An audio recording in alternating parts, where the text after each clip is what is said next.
Good evening, Randomizer fans, and welcome to tonight's Duck Boot Camp VOD review.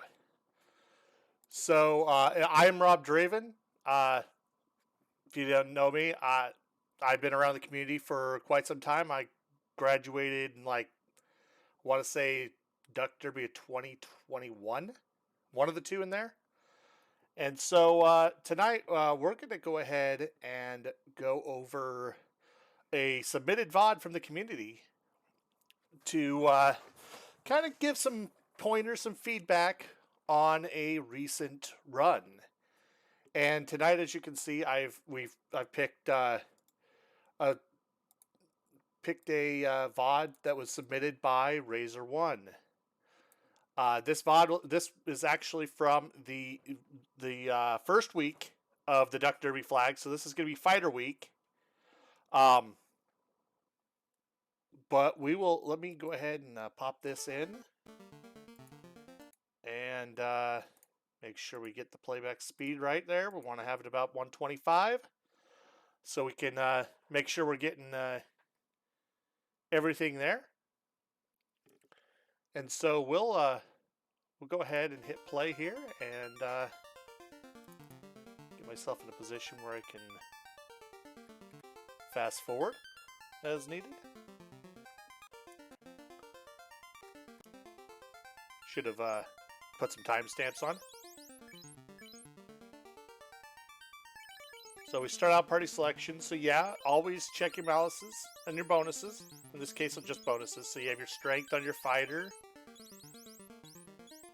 You got your thief rocking the heal plus magic. That's very useful. Red mage rocking cure 3. White mage rocking life. And your black mage equipping gloves and helmets. Not too shabby of the bonuses here. So for these particular flags, since it was forced fighter week, most runners, at least the ones I saw, most of us ran fighter, thief, and then a couple mages. That's actually a pretty good starting point, since you just have it's a good, well-rounded party. If there's nuns, I can almost guarantee half the vets would have taken a nun. Okay, so one thing I do want to point out here, really quick, before we go too much further, is just wanted to point out. Okay, so I'm just going to pause it right here. So one thing I do want to point out is that the timer here, it started just a touch early. So one thing that it's not a big thing, but it is something to look at, is that when you're on the naming screen at the end here, so let's see if I can actually get this to stop perfectly. So right here, where you see the party select screen, when you get to this point, before the race, you are always allowed to sit on this screen before you start the timer. Unless you have something in the like something in the rule set or something that's been agreed upon by all the race competitors or whatever. Generally, you are allowed to sit on this screen after you've named your party and selected your party before you start your timer, and before the race begins and all that. That's just to give everybody that even keel. The only thing you're not allowed to do before the race starts is actually go to the world map screen. So that's just a little something to think about. You don't have to start your timer after naming your last character. It's timers start when you enter the world map. So with that, we'll just go ahead and go. And this is a pretty good routing around. I would have done a little different with the routing going between the armor weapon shops. So the next thing I want to actually point out here is this first level magic. So what I actually saw a post and a request in some of the earlier in the week there was someone in their Discord who would ask a question about some of these lesser used spells, because a lot of these spells aren't used very much. So I actually put together just kind of a quick, quick and dirty thing I like to call situational spells. Uh, this is kind of the spells that are in the game, but you may or may not take them depending on the situation. So I start off with the protection spells. So you have A Fire, A Ice, A Light, A Mute, A Rub, Fog, and Fog 2. Basically, so for the A spells, as I call them, those spells are protection spells for you, like protection from fire, protection from ice, lightning, protection from silence, and then protection from earth, status, and death element. They're I mean, those they can be useful in their own way. The only problem with most of these is that you don't have a clue what the boss or the monster is going to throw at you before they do it. Or it's not going to be useful until after you've seen it once. So so these spells are kind of reactive. You have to react to it being used on you once before you can really take real advantage of it. And so even though they can be useful, they have their niche places. They're not as useful. A little asterisk by A Rub, and that's only because A Rub gives you death protection, which is the same as putting on a pro ring. And so A Rub has its place. Death Elemental is kind of it's around the place, but it's not like it's nothing to go out of your way for. I can tell you right now that most veterans, unless they're memeing around, aren't going to pick up these spells. This isn't to knock them. It's just that it depends on the flag set, and generally for easier flag sets or less complicated ones, most of us aren't going to pick them up. Fog and Fog 2, they're kind of in the same boat, and it's just because where you have like the common spells like Invis and Invis 2, Ruse. These are protective spells. They also do something for you. They grant you armor. So Fog gives you 8 armor on one character, and Fog 2 gives you 12 armor. Yes, Herbie. So yeah, I'm checking chat. So A-Rub effectively is like a pro ring, while the wall is a ribbon. The difference is that A-Rub actually, like I said, provides earth, status, and death protection. So A-Rub is actually a little better than a pro ring, but not by much. And that's just because wall is definitely ribbon, and wall is very useful. You will see runners grab wall when it's early or even when it's late sometimes. It's really good. But like I said, A-Rub has its place because it'll help you, because A-Rub is actually is the only other spell besides wall that protects you from crack, other than having a really high magic defense. So there's that. But going back to Fog and Fog 2, so like I said, they increase your absorb. And so the problem with these spells isn't the fact that they quote unquote don't do anything. They do stuff, but the problem is that you're still getting punched in the face while they're doing it. So even if you were to get 4 Fog 2s off, because everybody has Fog 2, while that's 48 absorb right there, you're still getting punched in the face. And if you're getting punched in the face, you're still subject to status effects that could come from attacks. You could just be taking a lot of damage. And if you're getting hit in the face, it doesn't matter how much absorb you have. If the boss crits, you're going to take a lot of damage no matter what. So I won't say don't take these because that would be bad, but take them with a grain of salt. Like, if you've got something better at that level, you're probably better off leaving these alone. But if you have nothing else, or if you want a little bit of a bolster, it can help. The next thing on the list is the status effect spells. So status effects like hold, mute, sleep. So like your paralyze, your silences, your sleeps, your darkness, confusion. I've lumped them all together, and the reason why most of these spells aren't taken often is because they're very, very limited. Most of the bosses in the game are going to be immune to these effects. Some examples of where it's not is like confusion on carry. Carry can be confused, so you have that. But like with most of the rest of these, they're not really going to do much. Sleep or Sleep 2 might take them out for a single round. Great if you get it to land. Paralyze, again, they'll last for a little bit, but then they'll come out of it really quick. One thing to point out though is with the Fear spell specifically,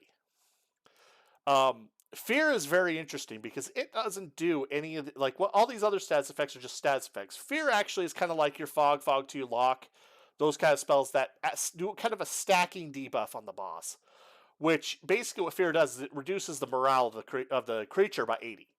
And so under certain meming conditions, you could have a high level party if you can hit Chaos with Xfer, which I will go over here in a moment, and then stack Fear on top of that, you can get Chaos to run away. And if Chaos runs away, you win the game. That's the same as Terminated. So, like I said, it's a little memey, but all right. But to go into the next one there with Xfer. So Xfer is an interesting spell. It actually didn't work in the vanilla game, unless it was used against you. But what Xfer does is actually it removes the elemental defenses of whatever it hits. It doesn't always hit, so it's not really it's not a guaranteed you're gonna remove status. But it will actually make creatures that are immune to certain types of effects not immune. The problem with that is that it doesn't take away actual status effects. So like if something's immune to death, if I recall correctly, Xfer won't remove that immunity to death magic. It'll still remove it like you might have earth, it might have earth immunity.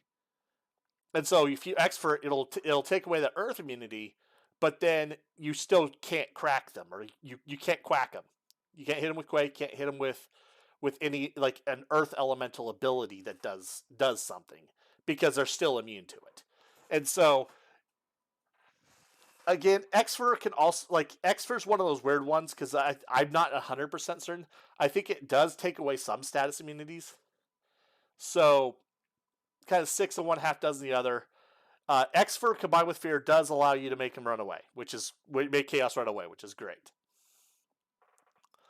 But yeah, so I would say like with the status effect spells, take those with a grain of salt. Now Stop can be pretty useful since it's an AoE. It can be useful against creatures if you're like wanting to like stop them, paralyze them, try to get stuff in. But the rest of them are kind of they're good for a little bit, but they're not. They're only good for a very short time. Then we go into the status restore spells. So you have your Lamp, your Pure, and your Soft. So Pures and Softs, you can buy those in the shop. So using up the precious spell slots for those abilities. First, Pures I would never take. Not because they're I would never take Pures because in most of the flag sets that you play, Pures are going to be in the Corneria shop. And that's something. But I mean, some flag sets they might go away. You might not have them, so Pure can be useful there. But there's that. And same with Soft. Soft you could get in the Corneria shop. That's kind of a standard thing.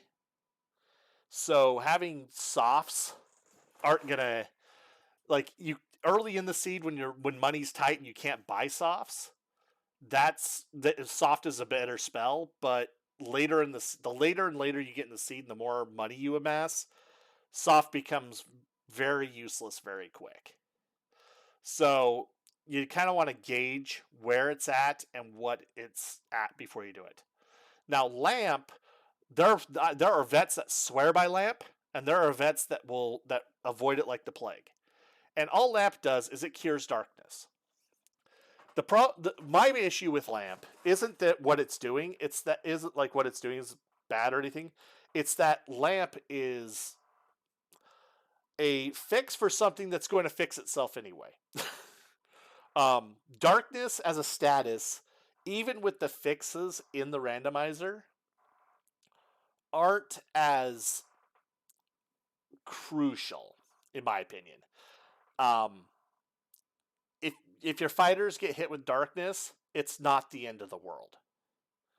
And there are multiple other ways to cure that, or there are other ways to cure that status, or just barrel through it. And so again, it's one of those things you can kind of play it by ear. If you like lamp or if you feel like taking lamp, don't let anyone tell you otherwise. Even if it's a little bit of a waste of time, if it makes you run better, if you always run better with lamp, take it. So that covers the status restore spells. And so we go into the instant death spell. So this one, I actually put this as a situational, even though in the majority of your seeds, you're going to take these. I call them situational not because they're like their situation, like they're truly situational, like you'll take them only in this instance. I put them here because they're situational in the sense that they're only usable in some places in the game. So you got your Quake, your Zap, massive AoE, your Bane, AoE mass kills. They all have their different purposes. So Zap is time-based and actually technically can work on any creature in the game except for Chaos, as long as you beat their magic resistance, as long as it hits them, and they're not immune to death. That's a great many monsters in the game, but the problem is that zapping is kind of slow, and it's again you got to get through magic defense, which isn't gonna be that great. Cake or Quake, if you want to call it that. That one is situational. Like it falls on the same thing as Zap, except for it does fail on like things that are quote unquote floating.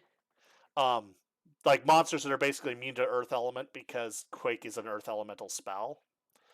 And so, but one thing to note is that Quake is actually the only one of the 6 instant death spells that work on Lich a lot. So when you're quaking Lich and you give Lich a birthday cake, and he falls into it and dies, that is actually a very useful spell just for that. But the thing is that on lower flag sets, that may not be necessary. You may not need to have cake to beat Lich because you're just going to swing and break the speed bump anyway. Then you go into other spells like Brack. If you've been part of the community more than 5 minutes, you've probably heard the term Brack and the Kraken. I call it like a similarity from Greek mythology, or if you've ever seen the movie Clash of the Titans, the original one. Brack will work a lot of the time on Kraken. One thing that's a little less known is that Brack does work on Tiamat as well, but it doesn't work as well. And that's where Bane comes in, because Bane works better on Tiamat than Brack does. They're still pretty low chances, but they do work. And so that's where these come in and are situational in that sense. You have Quake, you have Brack, and you have Bane that are all good against some of the bosses. Now, keep in mind that generally, they only I think they do work in Temple of Fiends. I know the Brack does work in Temple of Fiends. The others are kind of hit or miss. I think they still can be used in there, but they're not like they're not the end all be all that they are when you're fighting them the first time. And then we get to the last two, which are Rub and Quad X. Now, Rub is a lower level spell in the original. That's just a straight up single target death effect. While Quad X is your I'm gonna kill you button. Rub has a higher than not a great chance to hit, and there's a lot of things that go on that prevent Rub from working. Quad X, pretty much everything in the game, as long as it has 300 or less hit points, will die to it. There's I've seen you'll if you go back and watch some of these previous races, you'll see a lot of these.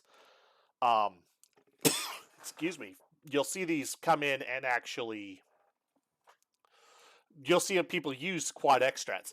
And so one thing to also point out is that if you can get Quad X early, or actually, to be honest, if you can get any of these spells early,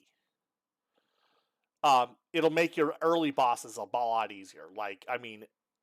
Garland, the opening Garland, weak to every single one of those. You can kill them with any one of those if you have them. The pirates, obviously, if you have your AoE kills, you're going to kill pirates a lot.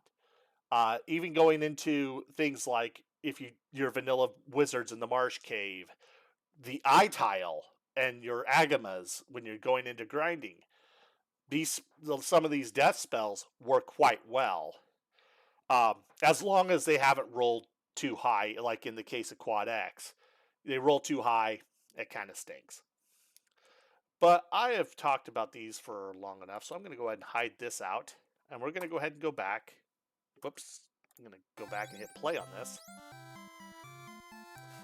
And so, one other thing to kind of look at here when it comes to these to grabbing the spells, pay attention to where your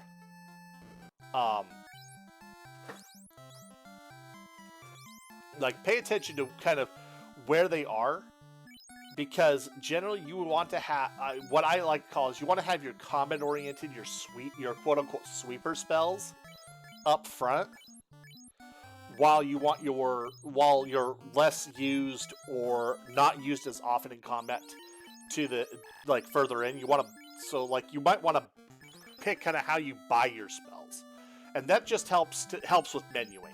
It has no other purpose than menuing, simply because once you've bought a spell in a particular order, that's the order it's in for the rest of the game, and there's nothing you can do about it. And one other thing to point out is that if you have those kind of sweeper spells, if you have a bunch of AoE damaging or death spells, you don't even need it's okay to go into the weapon and armor shops, but it's not a big deal if you don't. There are veterans that will skip those even in these kind of flags early on, because they're just not going to be, there's not too much in the shops that's going to be amazing unless you happen to find pro rings that are super cheap or whatever. And then early in the game, I always recommend, if you need to prioritize stuff as far as equipment goes, prioritize your weapons over your armor early on, unless you're running a mage party. Because generally a lot of the times you're going to want, it's more of a kill them before they kill you situation. So a strong offense is the best defense kind of thing. One other thing with going here, there's nothing wrong with doing what you see here, where they go in the item shop early and check the items after they've killed Garland, after they have some money. That's always useful, but generally you want to try to hit that item shop beforehand, so you know what's there, so you don't end up wasting time looking for something that's just simply not there. It's also a really good time, if you do it early, to know, hey, do I need to come back to the shop for the shop item or whatever.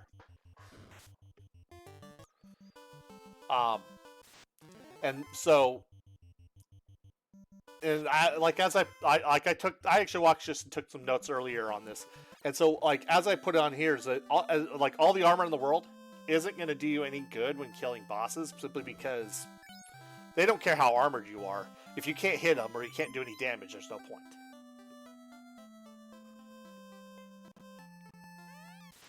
So we're going to go ahead and go on and get the pirates.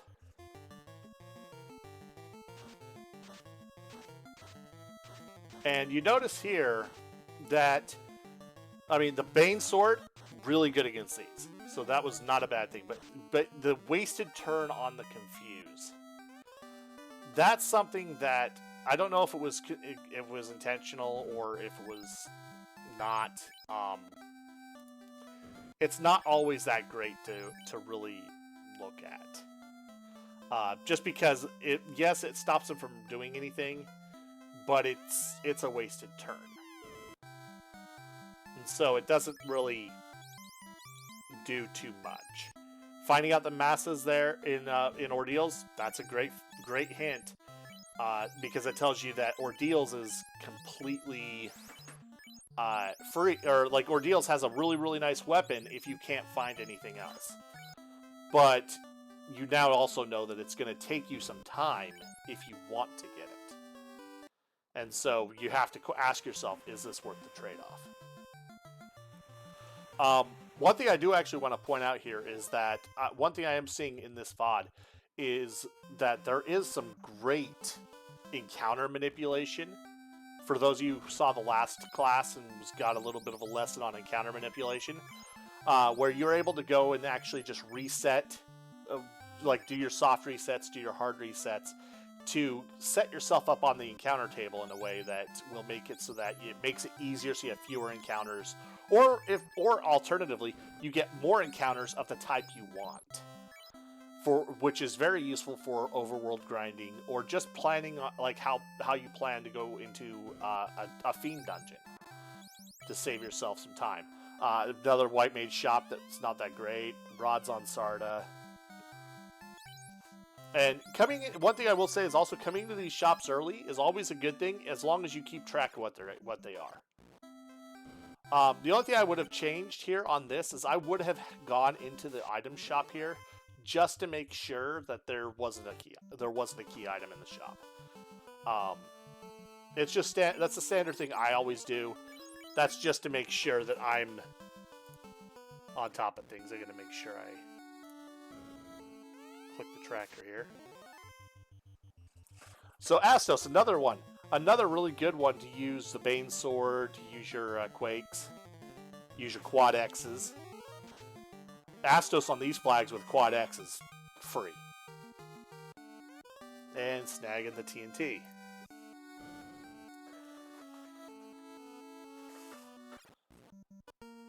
But yeah, like early on here, a lot of the things you're seeing, like the encounter manipulation's pretty good.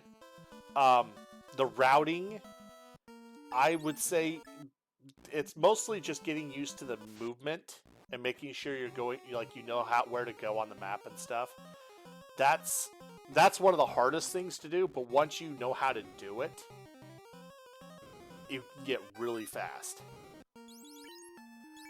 Now, that was a good find with the ice shield.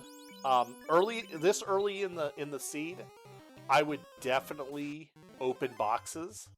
I wouldn't like open a super huge amount, but definitely enough to get me going. Because there's a lot of good stuff in here. There you go. There's a power bonk.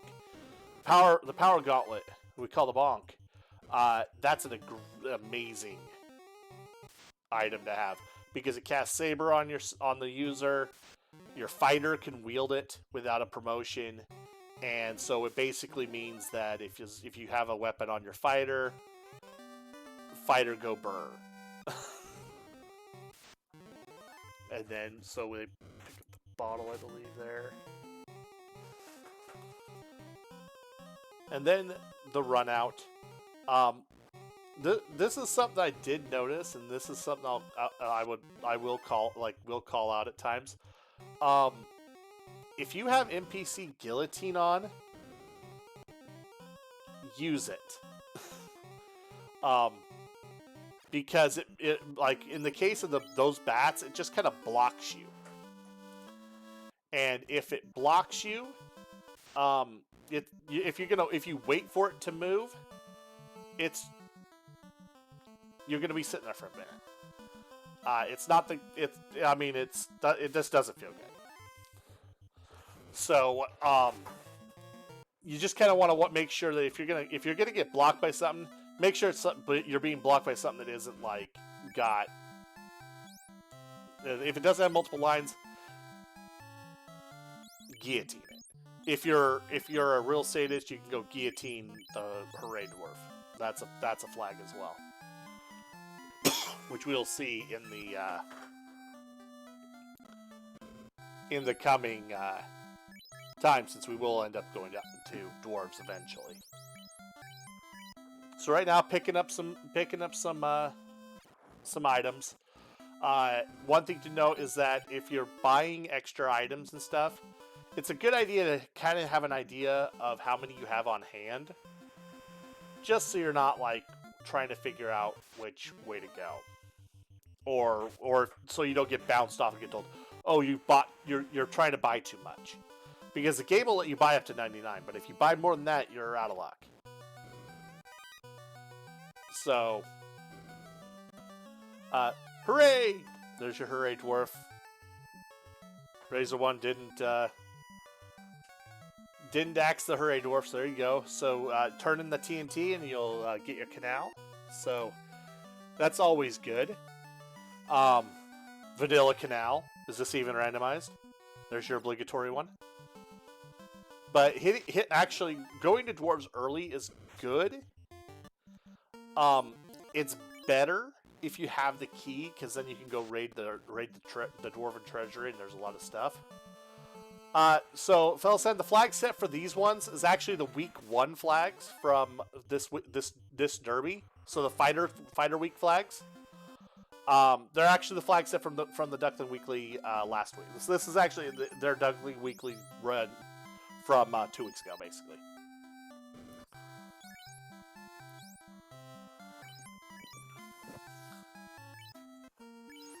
So this is actually another good check. Good check to make sure you have your to have everything you need to like get your spells ready, so you know what's going on, all that stuff. But yeah, right here is a good idea that you equip the bonk and make sure you have it ready available. But one thing that I did notice in here, and this is something that you can it's kind of a good rule of thumb to have generally, is when you get something really good, it's, depending on what's going on, it's almost better. I would say 90% of the time, it's better to stop what you're doing and just equip it. So you see here, they picked up the ruse stick, they picked up the ribbon, and then you got the crystal in the incentive chest. Doing what you see here, this is actually what I recommend doing, is when you get something big, like a ribbon, put it on someone and get it equipped right away, because you never know when you're going to get nailed with death, or you're going to get some weird, like imps with fire 3. That's happened to me more often than I care to remember. Or like these ghouls that have their paralyze, all that fun stuff. So you want to just make sure you're equipping stuff. The only thing I would have done differently on there would have been to hit the or to move that ruse stick over, rather than just having it sit on the thief.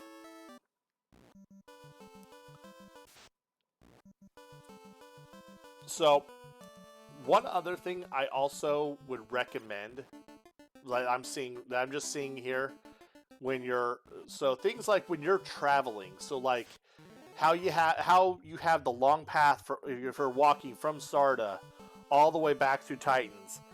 Use that time to think about where you want to go next. Whether it's you're going to dive straight into Earth, or whether you're going to go somewhere else based on the items you have. It's never a bad idea to stop. I mean, it's never wrong to stop and think when you're stumped about something. but you'll always lose time when if you stop. So ideally, if you know where you're going next, then you'll never you'll always know where you're next, like stay one step ahead of where you're at, just to kind of keep things kind of flowing, so you don't have those instances where you stop and have that instance of like decision paralysis, because that'll hit us more. This one right here, where they ran into the bat room, ran right straight into the bat cave. That right there, I don't know if I would attribute it to not knowing the floor well. Which is the same thing I also call out for where you're opening the boxes on the way. Specifically, opening one-off chests in some of these rooms might be a good idea, but it might also be a bad one. Especially if all they have in them, like you saw, was money. It doesn't really give you much for the time you're spending running in to get them. So you want to be careful with that. Earth 4 would have been the better place to dive if you were going to go searching for chests, because that upper room has 5 chests in it. And it's not too far out of the way. I wouldn't go for it in this flag set, because there are far better chests that you can loot on the way. But in flag sets where you're going to have loose items, or where you're like this last week's 202 flags, where you got loose items, or if you're doing a shard hunt like the 201s or whatever, you're like, if you're doing shard hunt, you're doing the those kind of flags, it's all like you want to open boxes, and so opening those one-offs become more valuable at that point. You still want to get group chests together, but getting the one-offs are okay. One thing I'm going to call it here in Earth here is using things like Bane, using things like even just Ice 3, or things like that on the undead. So Lich is technically an undead, as is the vampire. The problem with using those is that undead are innately immune to those kind of things. And so they're not really, like, you're not going to be able to necessarily going to be able to quad X them. Or you're not going to be able to hit them with it. You're not going to be able to help with most death magic. That's why Quake works on Lich, is because it's Earth Elemental rather than Death Elemental. So it's just something to kind of look at there. When you're looking at just what do you use on what boss, just so you make sure you're not going nutty with the different trying to figure out like the different places you're going and what you're doing on bosses. We snag a tail off the adamant. If I recall doing this scene, I don't think I ever did that.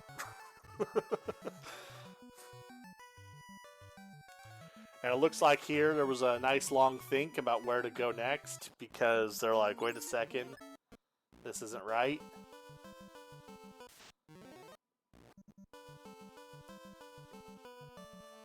So I believe at this point... Okay, so at this point they're heading out and around and out to Crescent Lake. I don't know if I would have done this, per se. Not saying it's a bad move. I might have cleared out some other things first. I might not have. I would have, like... At this point, you know that somewhere here has got to be there. Now, we find the herb in the shop. That's always a good thing to pick up, so you can make sure. We got temper at level 6. I don't think I picked that up when I ran these flags, when I ran the seed. But keep, like, having your fast, having your temper, never a bad thing. Again, is this randomized? Handing you the canoe after you beat Lich. Who'da thunk?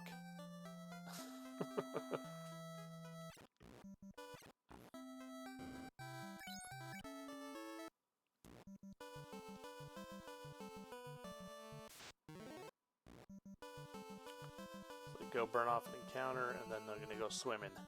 So this is another point in the run where routing is important.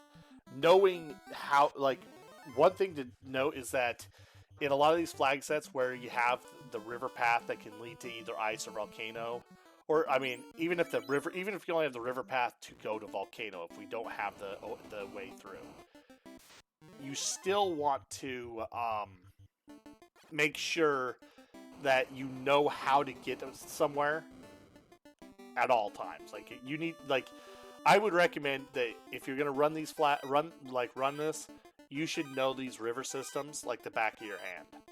They're just, you can gain or lose well, I won't say gain, but you can lose a lot of time just by not knowing how to navigate.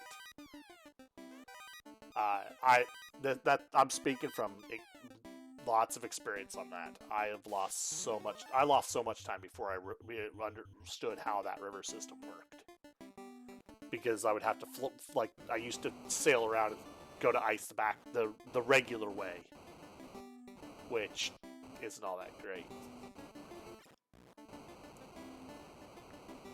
So now walking through the volcano on the tiles. Just a reminder for those of you, if you don't know or don't remember, walking on the damage tiles here, the lava here, doesn't increment the encounter table. So you have a higher or a better chance to, or you can't get an encounter when you're on damage tiles. So when you're running around, if you can run around on damage tiles and then just heal up after, that's great.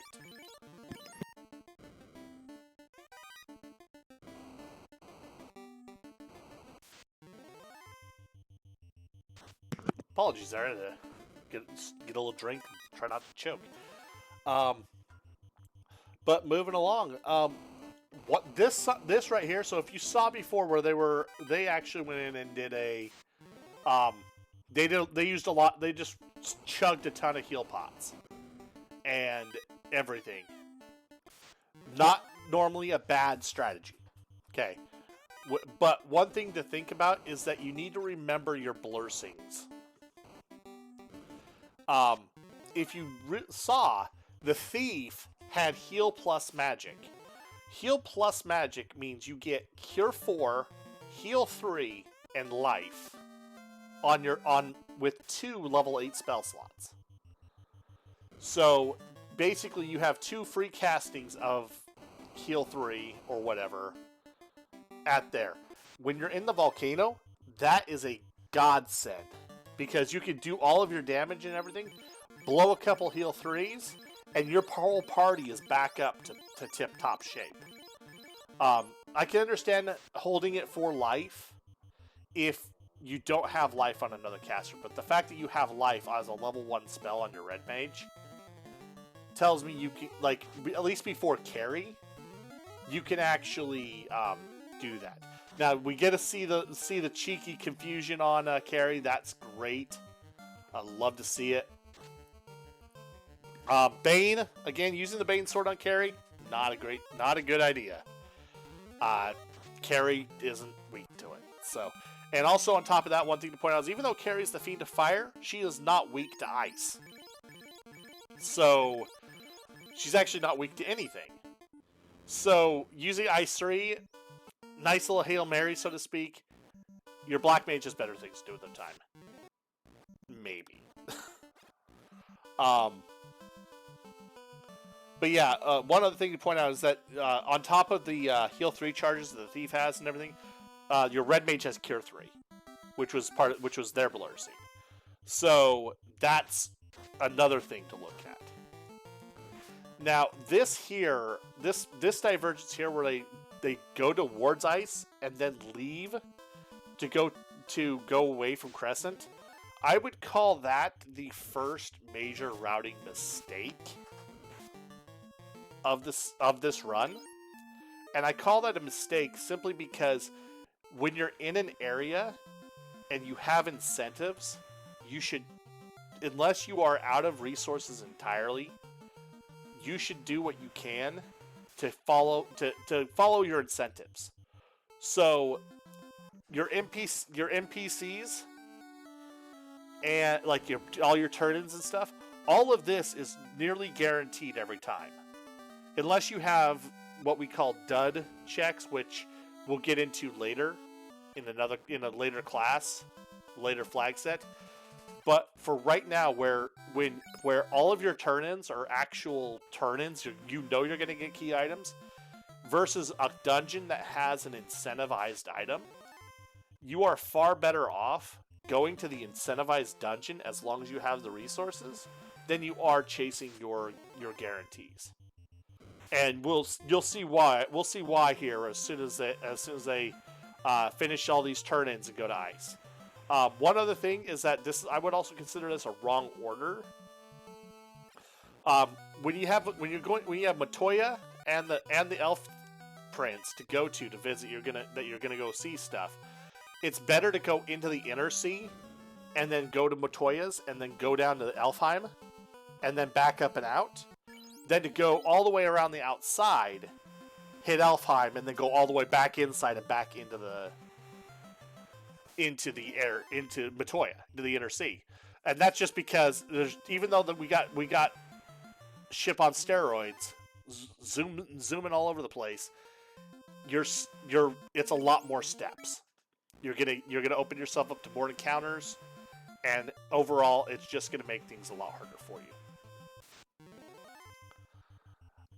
So coming here into now we're gonna go into ice again. Another routing thing where if you don't know where it is, you're gonna waste a little bit of time until you realize, oh shoot, I went the wrong way. I was guilty of it. I know like pretty much every other veteran that's on the server has done it at least once. Most of us a lot more than that. Until we got it, so it's not. I don't want to shame anybody on it. Just call it out though, so that because once you get it, it makes things a lot faster. So you're not wasting time having to backtrack. So we got a kind of a lull here. Your standard ice cave. Depending on your levels, you might take some of these fights. You might not. Considering that, I probably would have done the same thing here. Just use the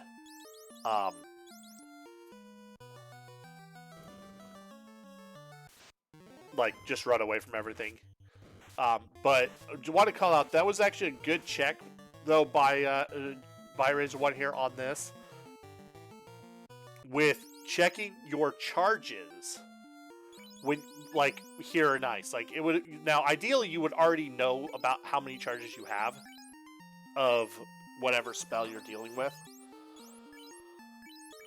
but there is nothing wrong with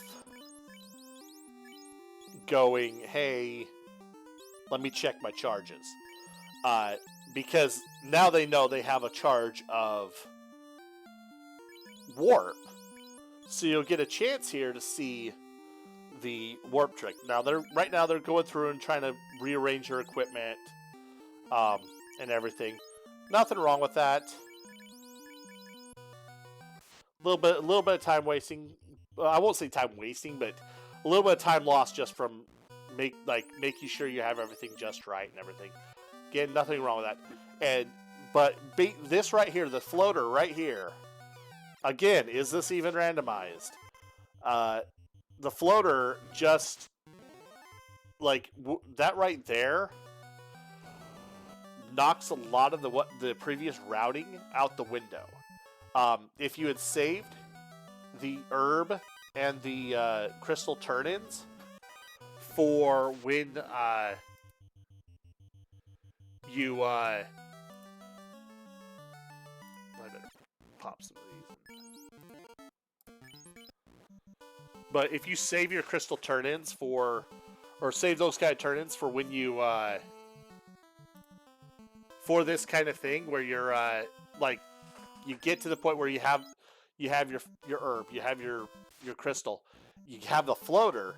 What you can do is you can then turn around and route your ship and go, oh, I can now go from Ice Cave. I can go back to Crescent, get on my boat, go take underneath Marsh, and go to Elfheim on that side. Or come down. Actually, now I think about it, I'm thinking about it wrong, and I'm giving you bad info. Actually, this would be the right way to do it: is to come down here, grab your airship, and then you fly over and hit the 2 spots or hit the 3 spots now with the bottle to turn in and get it done. There you go. There's a nice little reminder of a hint woman in Gaia.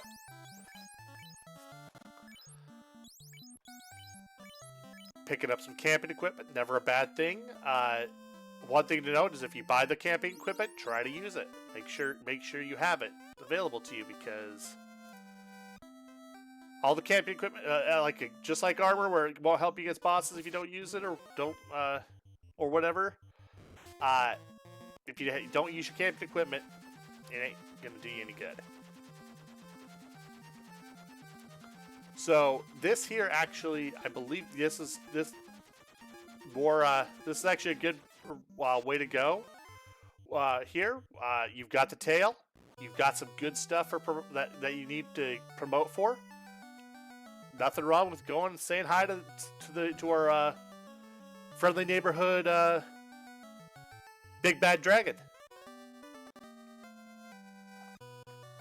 One thing to point out is that in some flag sets, that big bad dragon might big bad eat your face off.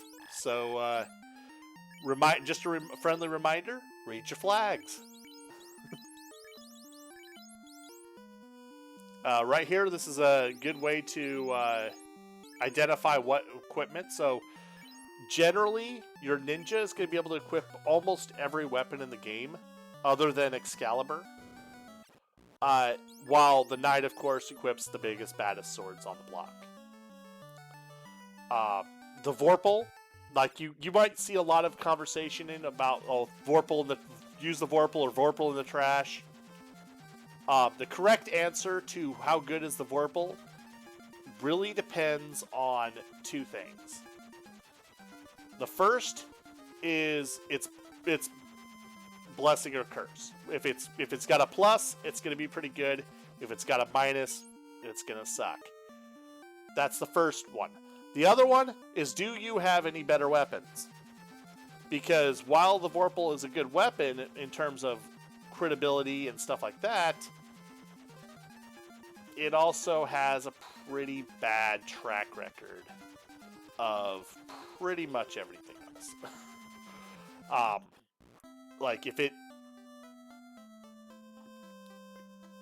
It's just one of those weapons that if it's good, it's good, and if it's not, you throw it out the window as fast as you can.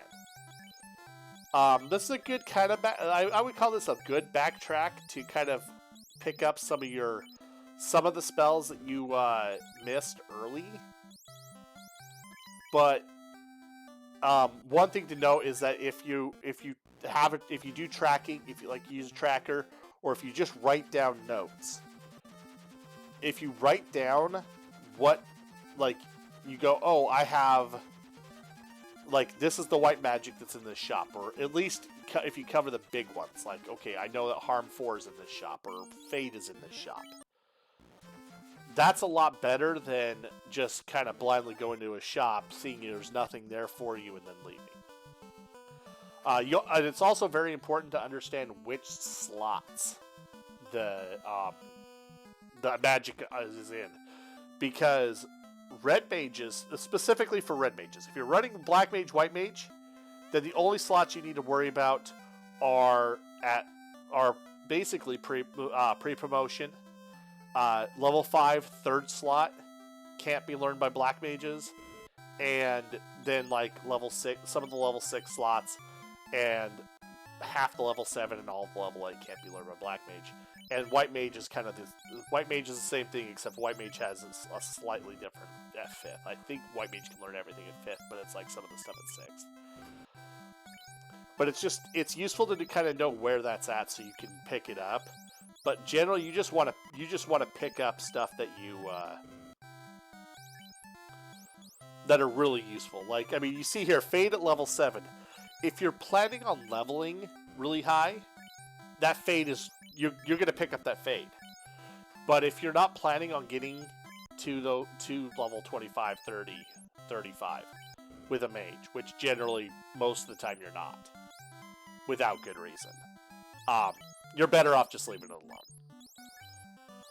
alone. And the same for that heal 3 at level 8. It's great. It's a great spell.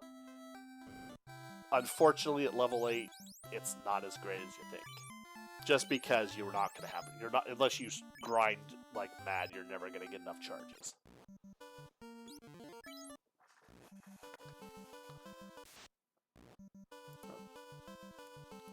Here I am just kind of talking and blabbing on, not clicking buttons when they pick up key items.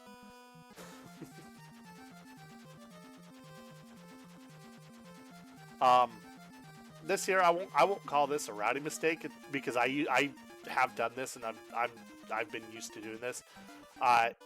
From the Gaia and Lufane side of the map, it is faster for you to go right to get to this spot than it is to go left. And it's just because of the world wrapping around. It's nothing wrong with going the other way. I've been guilty of doing that myself. I did it for years, and I only recently changed my pattern once I really kind of got it through my head. But nothing wrong with, again, there's nothing wrong with it. You're going to lose a little bit of time, but it's just those little optimizations, because overall, while watching through this seed, and really, like, seeing a lot of the stuff that went in on this,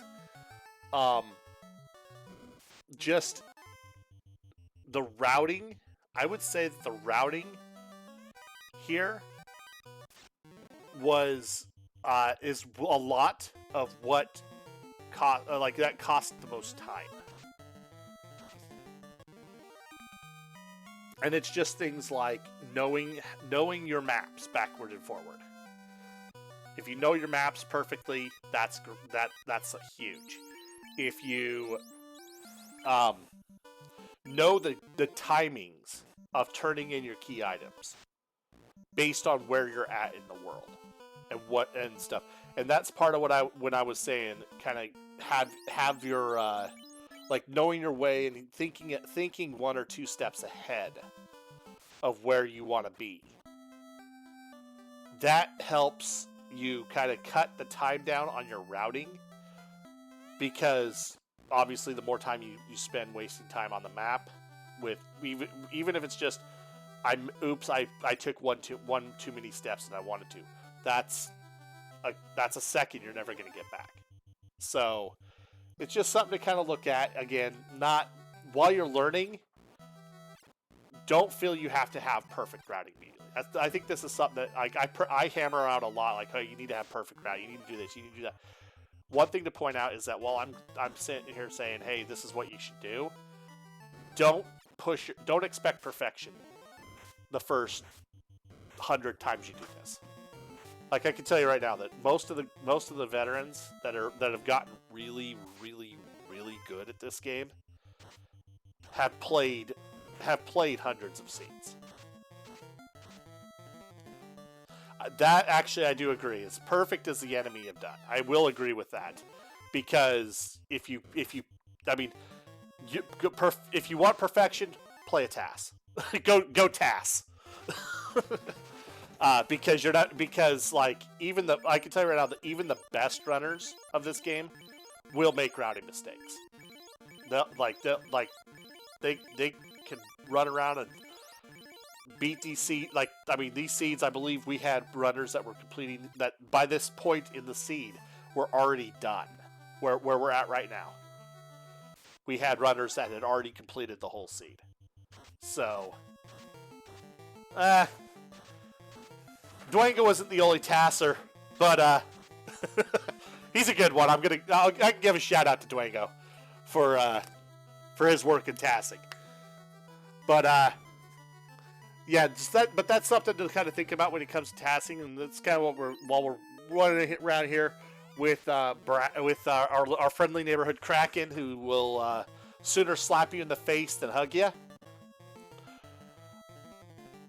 In this particular case, so you notice here that they used Quake.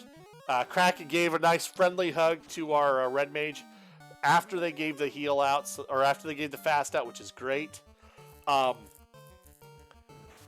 So that's always good. Then he gives our neighborhood ninja a little love tap upside the head. Fortunately for these flags, he's a little bit of a pushover. One thing to know, as I said earlier, Brack works really well on Kraken. Everything else, not so much. So I always recommend, like, if you have Brack and you have charges of it and you're not like in dire straits, Brack away. Do not like turn that sucker to stone if you can. But if you're not gonna if you can't do that, you're in that particular case, the time would have been better to do your time would have been better spent in that Kraken fight on that first turn, using the fast on your ninja rather than trying to quake it. I've done a run of FF1 Randomizer with a party of red mages. It went really well. But of course, it also helped that we had level 1 nuke. And hey, here's our T-Rex. For those of you who don't know about the fun flags, you might see them on occasion, where it turns our friendly T-Rex into blue steak. I can tell you right now that if you are if you're looking for a overworld grind, that T-Rex is a really good grind. So are these sandworms, or as we call them, sandwiches. They're really good for just doing, getting a lot of experience really fast. One thing I will say is that if you're gonna spend the time to try to do stuff, unless they're doing something really, really super nasty, like death on people and they're just slapping people and killing them in one shot, follow through. Try to finish at least the fight. Now, obviously, if it's going bad, reset. Don't stay in a bad fight. But if you're going to spend the time to look for an encounter and then take a round, as long as it's not going terribly and you're not losing party members, keep going, because the amount of experience those two sandworms would have given is right around, I believe the range would have been somewhere around 8 to 10k for those two. It might be 5k for the 4-man party. I know that when you get to the 1-man party, for those of you who've played the Black Belt Week and have watched some of the vets or do their 1-man strat where they get their Black Belt online with One Punch Man.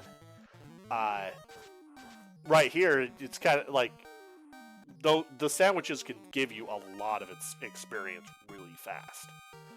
So, knowing your good overworld grinds, in addition to everything else, can help a lot.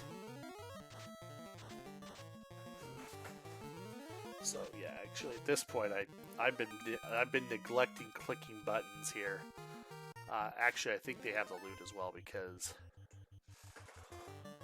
spoiler alert, I believe they go into they're going to come into go mode here in just a moment. These Germaduces are really good. One thing to look at.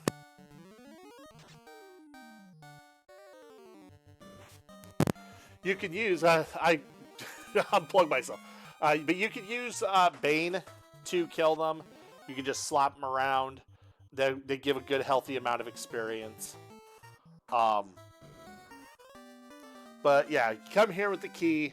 That key is going to make it in go mode, since you don't have thief lock picking. That was something I actually, when I was reviewing this, I'm like, huh, they're in go mode already before they ever go into Sky. And then I looked at the flags and went, oh wait, they don't have thief lock picking this week. Whoops, they're not in go. So that's something else to look at. This is something that is actually very useful with this week's flag set, where you have the thief lock picking at level 15. So if you have a thief at level 15, you effectively have a key already. Which means that if you know that a particular place has the key, either by a hint or because it's the last place you're checking, you can freely skip that check and just go mode at that point. Because if the key is the last thing you need to complete the seed and everything, just go. Because you'll save yourself a jingle. You don't need the key. And every little second helps, especially when you're in a race. Now, obviously, this is just an async fun seed. So, of course, you're going to have...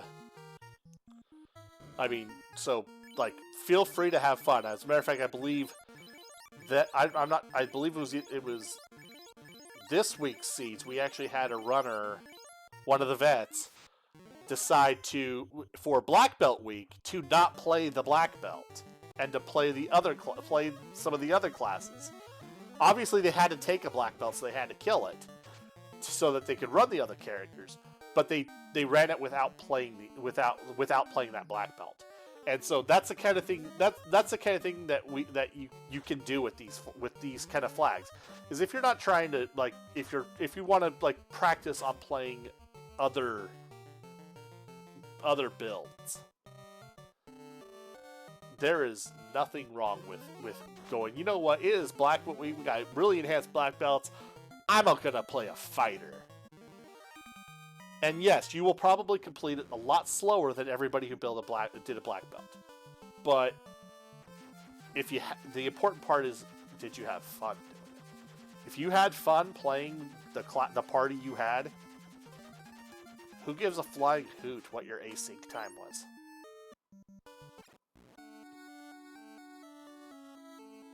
Because the important part here is of playing Randomizer is to have fun. We could sit here and teach you all the stuff to make you gods at this scene. As a matter of fact, that's our goal in the community, in the Duck program. We want to make you better than us 100% of the time. That's kind of our tagline for the Duck program. We want to make the Ducks better than the Vets. But have some fun while you're doing it. So if that means throwing everything out the window and just playing a weird meme class, in a different rule set because of it, play it. Have some fun. If you want to be competitive, play. Try to work on being a competitor. Get a competitive time. If you're having fun, we all win. Now, with that being said, one thing I do want to call out, there's a couple things I have on my notes here that I kind of want to call out. Things like after that Kraken, when their ninja and their red mage died, and then they came back and they brought him back to life, and then just ran back to try to run back to the airship. You have the extra houses. Go ahead and just use one. There's no shame. There's no shame in you don't need to hoard it. No shame in taking a house ahead of time, using a house a little off kill, just after you leave town or whatever. It's a good way, because sometimes bad things will happen to your party, and then you have to go back and revive them again. So it's that expect the unexpected factor. It's the same criticism we give people when they go through Volcano and run all the damage tiles, and then they don't stop and heal. It's that same kind of criticism. It just kind of makes sure you, just so you don't have that trouble in case something happens. Like if you get ambushed, if they have a really nasty spell. Sometimes you won't be able to stop it even if you do house, but the house, having your characters at full life gives you a fighting chance. Another thing there was the Tiamat fight was actually looked a lot better than the Kraken one. Partially because Tiamat didn't go ham on you, but partly because you focused on getting your fighters online and then started throwing stuff at it. And that's always a good thing. The last thing I wanted to pull out before we go into before we really dive into this Topher is the last stop on your trip before you went into Topher, and that's the Corderia Treasury. So generally, Corderia is not a bad call to play, like a bad play, to go into the treasure, grab something. It's not a bad play a good chunk of the time early on in the seed. But at this point in the seed, there really wasn't much that could come out of that treasury that would have helped you. You actually lucked out by finding that third ribbon. That was a huge find, and that's the kind of find that can make or break a seed, or at least make or break a given dive into Topher. But one thing to point out is that you don't count on that. If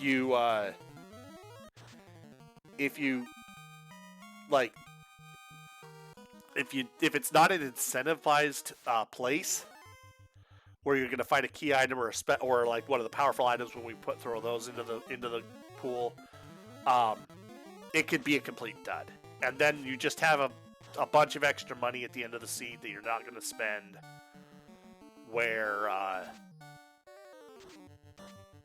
and nothing to show for it other than like a minute and a half loss. So again, that's just another small like a minor. I would call it a minor routing decision. I won't call it a complete mistake because, like in this case, it wasn't a mistake. You got the ribbon. That's a heck of a find. It just cost you a little bit of extra time. But now we come into this Topher. We ran into Lich. Lich was a little bit of a, we won't say the term here. He was a little bit of a jerk. He kind of did a little bit of damage. That crack was a little nasty, but overall wasn't too bad. Carrie was a lot friendlier. Nearly killed the ninja, but not quite. And now we're running away from all sorts of seafood on the water floor. So we're coming up on the tail end of this seed here. So using the ninja to rock some fast and to get some charges going. The lock 2s are all right. It was nice to see that Kraken tried to punch the ninja in the face, succeeded but didn't do enough. And then this, like again, another little thing. Again, Quake not effective in this, like against a boss like this. This is just more of the same, and then you get a terminated. So, nope. As we put it, nobody important died. So there's that. One thing to point out here is that you have those Cure 3 charges on the Red Mage in that 8th level slot. That would have saved you some time on trying to pick up anything. The heal 3 after you've picked the ninja up would also help. Dropping a couple lock 2s, not a bad thing. Generally, I would have thought about tempering up the fighter before I put locks on, especially if I'm going to use that power bonk. But given the set of spells, Lightning 3, maybe add a temper or two, just to make sure that when you're doing your damage, you're just doing as much of it as you can. Tiamat gets that nice little cheeky Bane off. We call it cheeky because at this level, Bane has a lower chance to work. I mean, it still can. But then you see the power of the Vorpal there with that 1200 damage shot to the face. So that's always good. There's a good use. There's that Cure 4 coming out finally. That's always a good thing to have. So now we're coming up to Chaos. Now, sit here doing the healing potions. That's never a bad thing. Moving the fighter into the third position. That's actually a really good choice.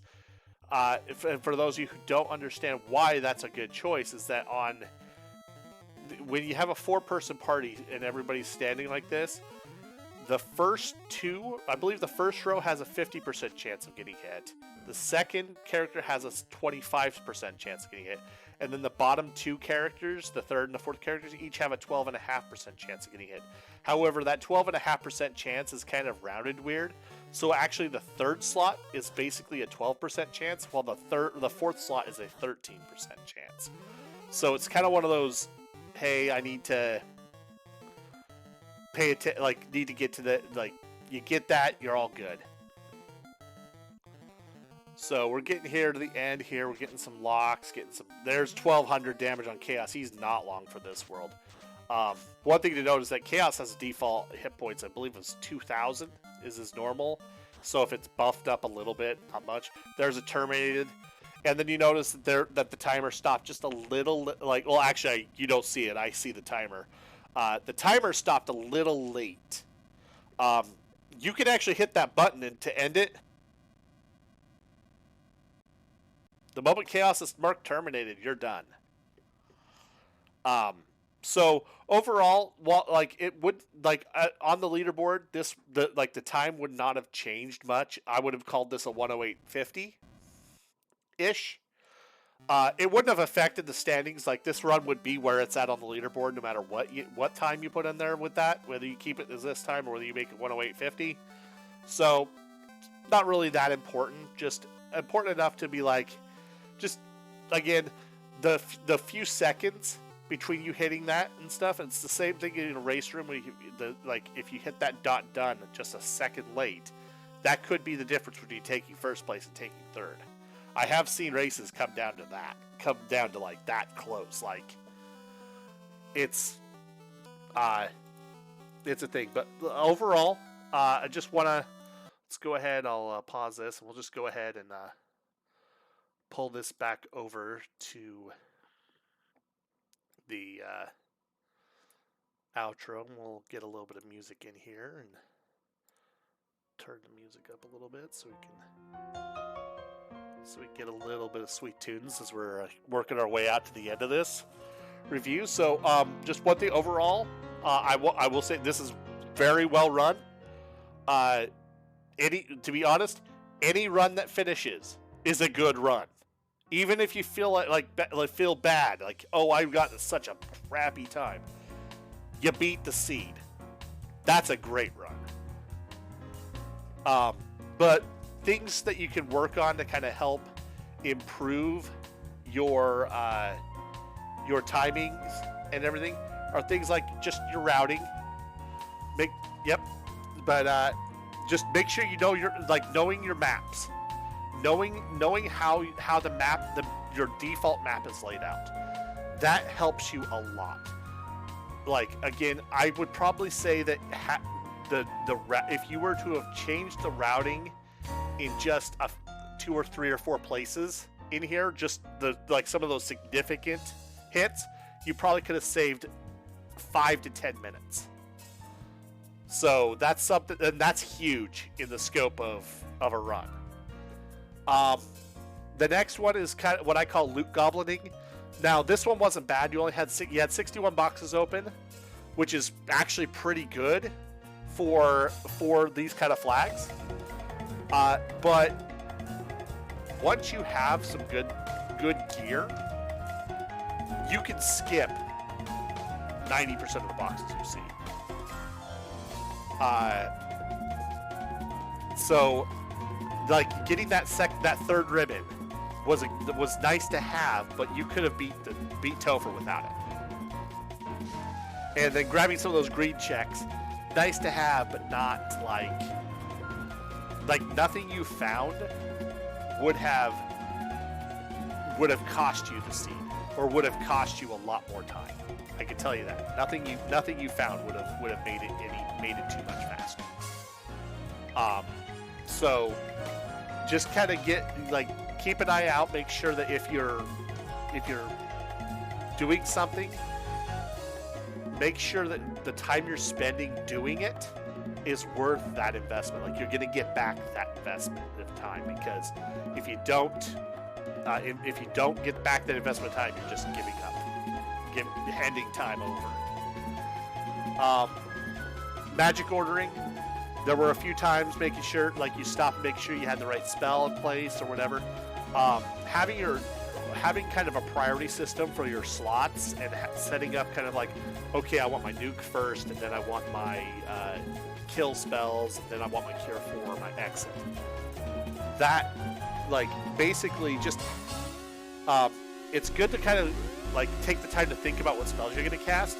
But if you know, like, your big main cast spells are going to be like your sweepers and stuff like that, buy those first and get them into the front, so you don't have to spend those extra frames or extra seconds menuing. It just helps improve your menuing, so you don't really get too much there. Your decision making, a lot of it just knowing where you need to go next, or where you want to go next. Not just where you need to, but where you want to go next. If you're just at least one step ahead of yourself, thinking, okay, when I'm done with this, I'm like, while you're walking the lich, okay, when I'm done with this, I'm gonna go here, and then you go there, unless the scene tells you otherwise. That way you don't have, like, if you're thinking about it while you're moving to another place, it's, again, saves you time where you're not sitting and thinking and waiting and trying to figure out. Now, sometimes that's going to happen. You're going to sit and think, and that's generally going to happen when you forget something. The last tournament I competed in, that actually happened to me several times. So it's something to kind of just make sure you're paying attention to that. And then the last thing I want to point out is just your monster and boss knowledge. So, knowing your monster and boss resistances are really, really helpful, because I believe checking on the flags and stuff, that's one of the few things that doesn't change. Like, I didn't see a flag where where Chaos has a random set of status resistances, or Kraken has different resistances of what Kraken has. So if you know at least that, then you know, okay, I know now I can always brat Kraken, but I can't Quake, or I can't zap it. Okay, you do that. Then, I'm on Tiamat. I can Bane him. I could Brack him too, but Bane works a little better, but I can't Quake him. And that kind of thing. So that way you're not wasting time on casting spells or doing things that aren't going to actively help you with the boss. So overall, though, again, very well done. Anytime you beat a seed, like I said, is a great time. I hope that you all watch this, enjoyed this, got some help from it, and help you kind of see what things you can work on in your own seeds to help improve you over time. So, really quick, gonna come over to the Discord and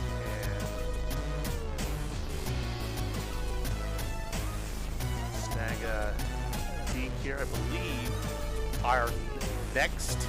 I believe our next stream will actually be Sunday. Oh wait, no, tomorrow night. Tomorrow's the LADX. So you'll see some Link's Awakening DX randomizer, I believe. over here. I'm not 100% certain on the timings of that. I do know that I know that it was on the calendar. But then the next FFR base stream should be Sunday night, 9 p.m. Eastern, with with week 3, class 301 of the Duckling Boot Camp. So see if we know not 100% certain on what next week's class is, so you'll have to just kind of tune in and check it out. In the meantime, if you are interested in the randomizer, the Duck Derby is still a few weeks away. It's never too late to come join the randomizer and join in and play around with these seeds. There's a bunch of people in the community that will they're more than happy to help you. A bunch of really good ducks that are coming up that are gonna put all of us vets to shame sooner than later. And yeah, with that, I think we'll call it here. Thank you all for watching, and have a wonderful night.